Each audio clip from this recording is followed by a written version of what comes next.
د علي وزیر په اړه تازه او بد خبر راغی. پی ټي ایم وایي علي وزیر د محکمې له خوا تر خوشي کېدو وروسته بیا نیول شوی. د پښتون ژغورنې غورځنګ مخکښ غړی علي وزیر د پنجشنبې په ورځ محکمه کې پر نوموړي د لګېدلو تورونو په اړه له سپیناوي او برات اخیستلو وروسته د پاکستان د امنیتي کسانو بیا ځل نیولی او د یوې بلې میاشتې لپاره یې زندان ته لیږدولی.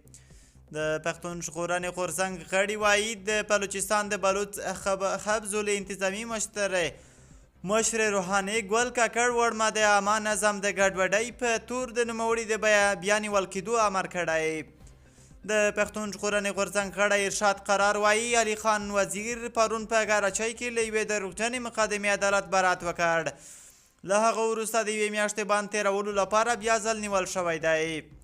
د قرار په خبره د حاجي عبدالصمد او ملک نصیر کوکي خیل په شمول د پښتون ژغورنې غورځنګ یو شمېر نور مخکښ غړي هم د پوځ له لوري په ناقانونه ډول نیول شوي او پرې د لګول شویو تورونو هیڅ ډول ثبوت نه دی وړاندې شوی.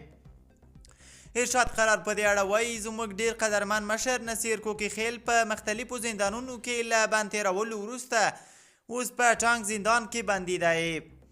حاجي عبدالصمد خان په بنو کې ونیول شو او بیا پېښور او بیرته بنو او اوس چترال ته یوړل شه او همداسې په مختلفو زندانونو ګرځول کیږي. پولیس بې اختیاره دي او هر څه د پوځ په لاس کې دي. عدالت هم د پوځ له خوله کار کوي او په دروغجنو قضیو کې زموږ مشران زندانونو ته اچوي. د سیاسي چارو یو شمېر شنونکي وایي د پاکستان پوځ د دې لپاره د پښتون ژغورنې پر غورځنګ فشار راوړي چې د هغوی په ګټه کار کولو ته یې مجبور کړي. له واک نیونې مننه، تر بیا ښې چاره ولرئ.